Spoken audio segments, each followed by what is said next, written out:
Honestly, I think a lot of what is happening right now in the United States is that Americans, we thought we were special. We thought that the rules didn't apply to us. We thought we could rest on our laurels the way that other people around the world and throughout history have never had the luxury of doing. I really appreciated this comment. Europeans have been successfully fighting fascism for decades. Hungary is turning around, as did Romania. Germany kept Vital out as prime minister. Learn from others and never give up. Yeah, we can also talk about the Polish workers' strike. We can also talk about Serbia, Croatians and Slovenians against Mussolini and the Italianization movement in the 1920s through 40s. In the 1930s, the UK had to push back against the British Union of Fascists. We're watching Ukraine engage in a years-long war to stop Vladimir Putin from taking over their country. Watch Americans 7 or 8 months into this be like, we're cooked, it's all over. Y'all, we're just getting going. We're just getting going. But I think one of the really important takeaways here is that we got very complacent in the United States. We really thought that, like, we founded a democracy 250 years ago, and now we just have one forever. Granted, that democracy didn't originally give rights to Black people or to women, still doesn't extend the full list of human rights to children. Sure, we've been carrying out a genocide against our own indigenous people this entire time. But yeah, we've got a democracy. One and done. We're done. Yeah, we had to push for civil rights, which we're now watching the Supreme Court try and take those away. Yeah, we had to get the 19th Amendment to give women the right to vote. MAGA men are desperate to take away that right to vote, by the way. They are real scared of women being treated as human beings and having the same rights as men. I understand that in the United States, we have been getting ground down for a long time by the Republicans, by the oligarchy, that capitalism has really done a number on us, even though we thought we were like real special and that this was the land of the free and the home of the brave, and we thought that we had prosperity here. We've actually watched our quality of life dwindle over the last couple of decades. My generation has a much lower quality of life than my parents'. It's worse for my kids, right?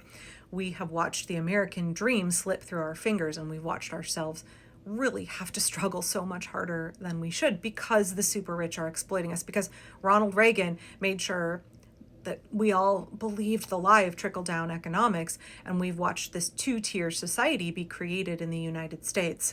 Now, we had a two-tiered society at the beginning, right? That's part of the reason that Donald Trump and all the fascists, that's why they're reactionaries. That's why they want to make America great again. That's the reason that they want to reconstitute the Gilded Age, is because they want to regress this country. They want to take us back to a time when workers had less rights, when women didn't have full rights, when Black people were denied like the most basic rights, when we were all much more exploited, and we had this very significant two-tiered society with a couple of fat cats up at the top running all the rest of us like little cogs in the machine. We worked so hard to get workers' rights. We worked to get civil rights. We worked to get rights for women. And then we got complacent about it. We're like, yay, democracy. And all that time, all those big, powerful people who were suddenly being taxed fairly and didn't get to live out their vision where they become little kings in this country. They were organizing and fighting and using their money and influence behind the scenes to infiltrate Republican politics, to infiltrate every layer of this society, stack local government, stack courts. And add to that, it wasn't just the oligarchy, it was the Christo-fascists who've been doing this work for Project 2025. Y'all, the Heritage Foundation, this is decades in the making. Anybody who comes from an evangelical past can tell you that this is the moral majority seeing the logical conclusion, seeing the reward of their decades of work.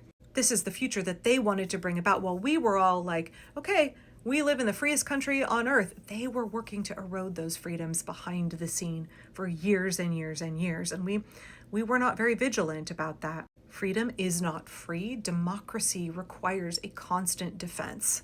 And we didn't really do that here. We thought we were the exception to the rule. Growing up in the United States, you saw countries that struggled with autocrats trying to seize power. You saw countries struggle to throw off the USSR. You saw countries that were defending themselves against fascism, where corruption was rampant. And you were like, God, that's hard for them. That sucks for them. We don't have that here in America. We didn't understand that we should have been defending democracy the whole time. We should have been more vigilant. And we also failed to look to other countries. We thought we were better than, above other countries. Don't deny it, y'all. It's true. American exceptionalism is very real. We didn't see the ways that In these portions of Europe where there is political upheaval, where democracy is far less stable, people don't take it for granted the same way that we do. People know that it takes constant defense. Recently, my Mutual Note Brigade talked about how our rights need to be renewed. And I think that that is such a good way to think about it. We must continually renew our liberty. It's like your house plant, right? It needs to be cared for. It needs to be watered and fertilized and pruned and nurtured in order to thrive. You can't just stick it in a pot on a shelf and then think that it's going to live.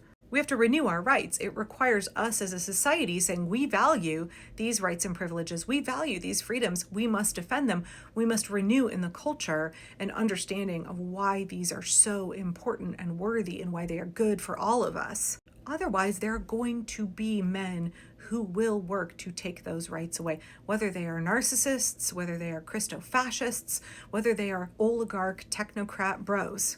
There are constantly men who don't want a free and fair society. They are constantly men who want to prioritize their greed and wealth, and they have no qualms about exploiting the working class. They have no qualms about making you and me serfs, making you and me suffer, and they are also desperate to scapegoat vulnerable groups so that you don't notice what they are doing to erode your rights.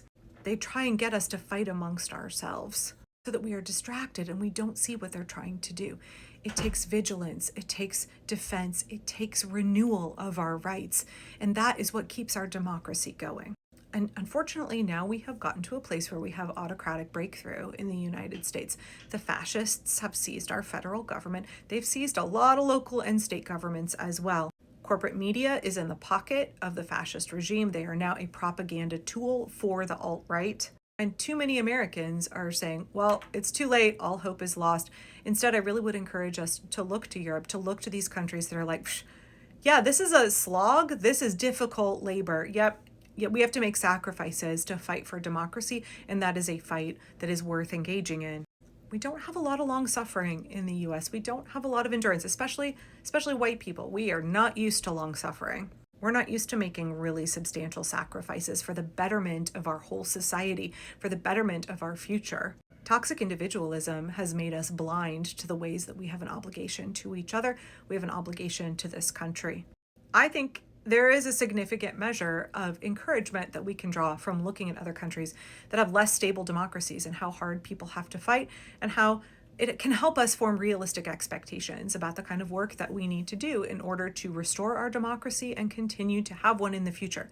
In order to defend it, what work do we need to do to renew our rights, to renew our values, to renew our liberties right now? And understanding that that work must be ongoing. We cannot be complacent. That one, it's not too early to give up because this is just getting going, right? This is just the beginning. A lot of these countries, they have to fight for years. Again, some radical acceptance that this is not going to be over. This is not going to be over anytime soon. But that's okay. That's okay. I know we wanted comfort and stability. I know we wanted it to be easy. For Americans who didn't look like me, it hasn't been easy for a long time. We are seeing men in power who want to regress us back to an earlier time where fewer people had rights, where white supremacy ruled, where there was suffering and oppression for the majority of us.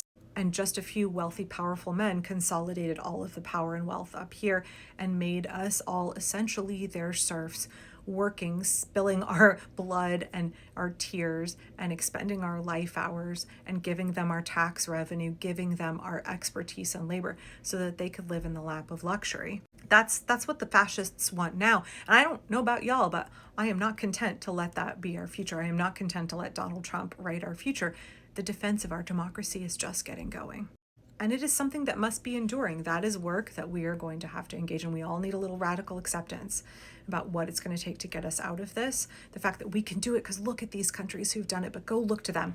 See how messy it was, see how long it took, see what sacrifices were required, and then have some radical acceptance about the fact that we can do it too. We are just as capable as these folks.